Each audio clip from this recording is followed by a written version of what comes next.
दोस्तों Adani Wilma limited की बात करें तो रिजल्ट के बाद में यहाँ पे स्टॉक में दबाव देखने को मिल रहा है और इसके पीछे वजह है कि इस बार रिजल्ट में कुछ कमी रह गई है। यानी आप देख सकते हो कि प्रॉफिट में बहुत बड़ी गिरावट है। इसके पीछे वजह भी है बहुत सारी, जिसको इस वीडियो के माध्यम से डिस्कस करेंगे। लेकिन इस रिजल्ट के बावजूद भी यहाँ पे KR चौकसी की तरफ से बाय की कॉल दी जा रही है।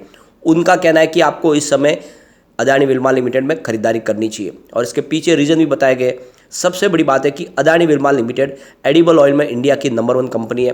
बिजनेस इनका बहुत तेजी से बढ़ रहा है। FMCG सेक्टर में कंपनी तेजी से ग्रो कर रही है। भले ही इस समय रिजल्ट में कुछ कमी रह गई है, लेकिन फ्यूचर प्लान बहुत ब्राइट है। तो आने वाले समय में क्या अदानी विल्मा में तेजी आ सकती है? वैसे काफ़ी लोग ये भी कहते हैं कि इसकी प्राइस बहुत ज़्यादा बढ़ चुकी है, आने वाले समय इसकी और प्राइस नीचे आ सकती है। लेकिन अगर आप दूसरी पेयर कंपनियों से तुलना करोगे तो आपको समझ में आएगा कि अदानी विल्मा वाकई में महंगा है या ये स्टॉक इस लेवल पे काफ़ी सस्ता है। तो इन सारी बातों को समझेंगे इस वीडियो के माध्यम से। और अभी ये जो गिरावट का दौर शुरू हुआ, ये कहाँ तक जाएगा? क्या फिर से अपर सर्किट का दौर शुरू होगा, स्टॉक ऊपर की तरफ जाएगा या फिर नीचे की तरफ आएगा? इन सारी बातों को समझेंगे इस वीडियो के माध्यम से। सबसे पहले अगर हम कल के कारोबार की बात करें तो स्टॉक 687 पर ओपन हुआ और 680 का लो बना और हाई है 694 का। यानी आप देख सकते हो कि इसमें इंट्राडे में हमने पॉजिटिव मूव भी देखा है। इसका मतलब स्टॉक ऊपर की तरफ भी गया। यानी जो लगातार कहा जा रहा था कि स्टॉक में बहुत बड़ी गिरावट होगी, वैसी कोई संभावना नहीं है, क्योंकि स्टॉक ने यहाँ पे खरीदारी की संभावना भी बनाई है।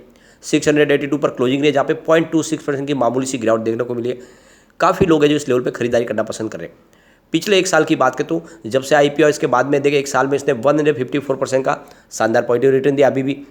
और अगर हम 6 मंथ की बात करें तो 6 मंथ के हिसाब से 11% का पॉजिटिव रिटर्न देखने को मिल रहा है। लेकिन 1 मंथ के हिसाब से 7.76% की गिरावट हो गई है।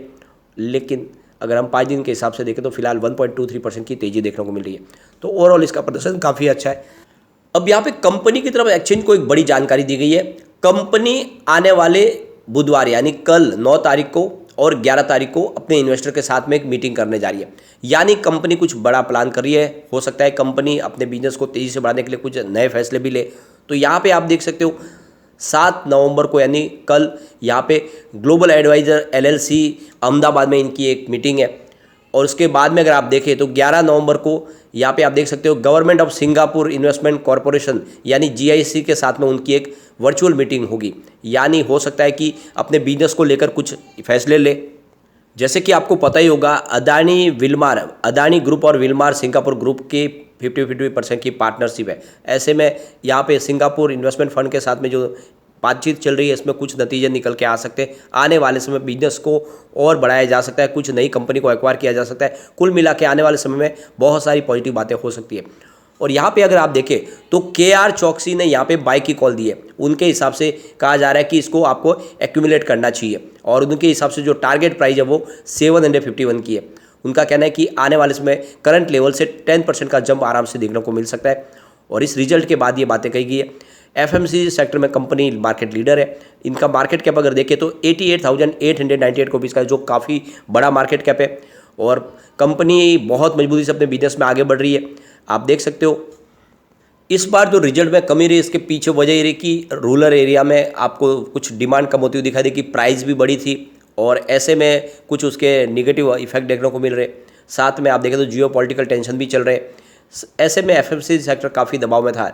लेकिन अब वो सारे जो प्रॉब्लम थी धीरे धीरे कम होने लगे और यहाँ पे खरीदारी भी शुरू होने लगी है।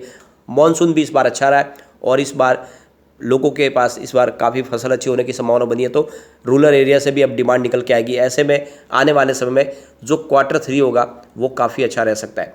यहाँ पे उसके बावजूद भी अगर देखें तो इनका काफ़ी शानदार है इस बार प्रदर्शन।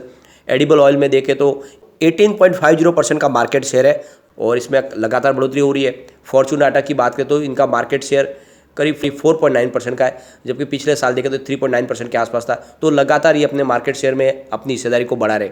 इसके अलावा देखें तो इनका जो FMCG और फूड प्रोडक्ट जो पोर्टफोलियो है उसमें अच्छी खासी बढ़ोतरी देखने को मिल रही है। जो 16% का इनका शेयर है, आने वाले समय इसको 30% तक लेके जाना चाहते हैं। यानी जिस तरह से कंपनी का विजन है उससे एक बात समझ में आ रही है कि आने वाले समय में अदानी विल्मार में और बड़ी तेजी आ सकती है। तो लॉन्ग टर्म का नजरिया लेके आपको अदानी विल्मार में निवेश करना चाहिए। अगर हम इसके रिजल्ट को अगर आप देखें तो पिछले सितंबर 2021 में इनका रेवेन्यू 24,867 करोड़ का था, जो बहुत ही शानदार था। लेकिन फिर दिसंबर में कमी आई। इनका रेवेन्यू 14,379 करोड़ रुपीज़ के आसपास आ गया।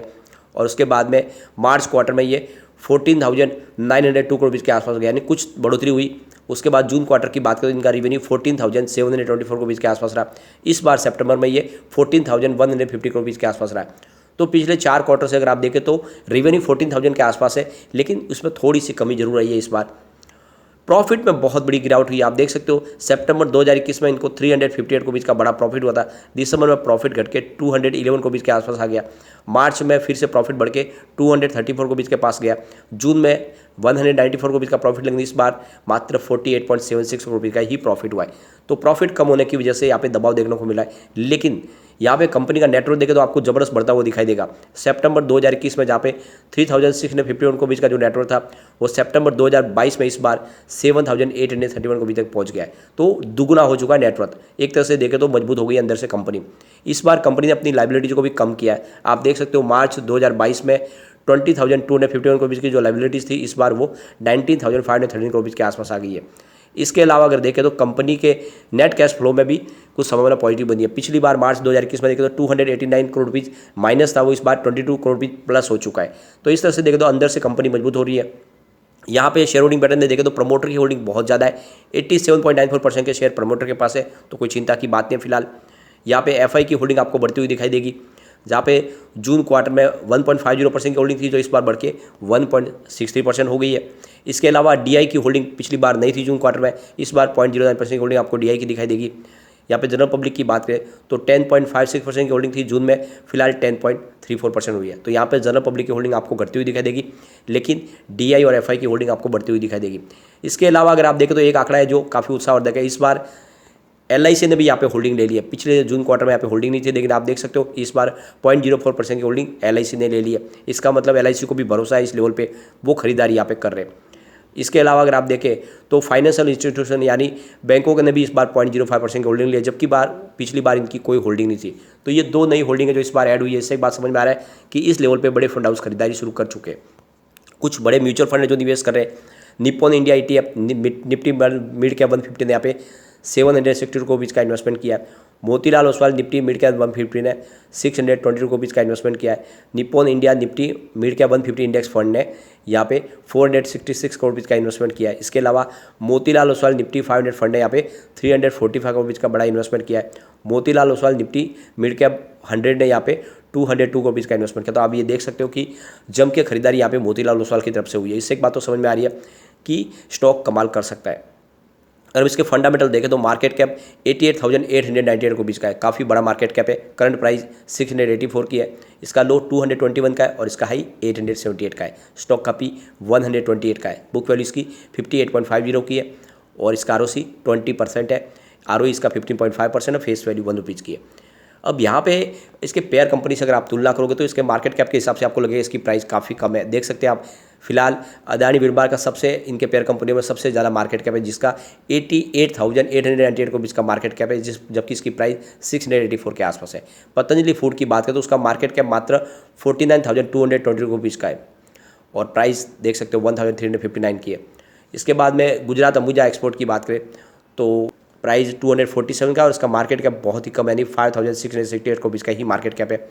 एग्रोटेक फूड की बात करें तो इसकी प्राइस आप देख सकते हो कि अदानी विर्बार से ज़्यादा है, यानी 769 की प्राइस है। उसके बावजूद भी इसका मार्केट कैप मात्र 1,876 करोड़ रुपीज़ का है। तो इस हिसाब से आप देख सकते हो कि प्राइस बढ़ने की संभावना बहुत ज़्यादा है। गोकुल एग्रो की भी बात करें तो इसका मार्केट कैप 1,794 का है। तो इस तरह से आप देखें तो इनकी पेयर कंपनियों की तुलना में इसका मार्केट कैप सबसे ज़्यादा है और इसकी प्राइस कम है। आने वाले समय प्राइस बढ़ने की संभावना बहुत ज़्यादा है। ओवरऑल प्रदर्शन काफ़ी अच्छा है और स्टॉक आने वाले समय डेफिनेटली अच्छा करता हुआ दिखाई दे सकता है। तो लॉन्ग टर्म का नजरिया लेके आपको इसमें निवेश करना चाहिए। आने वाले समय अदानी विर्बार आपको डेफिनेटली अच्छा रिटर्न दे सकता है। लेकिन फ्रेंड, कोई भी इन्वेस्टमेंट करने से पहले अपने फाइनेंशियल एडवाइजर्स के बारे में ले ले या अपना खुद का रिसर्च करें, क्योंकि मैंने वीडियो आपके एजुकेशनल पर्पज़ के लिए ही बनाया। वीडियो पसंद आए तो लाइक शेयर जरूर कीजिए और चैनल को सब्सक्राइब कर दीजिए। Thank you.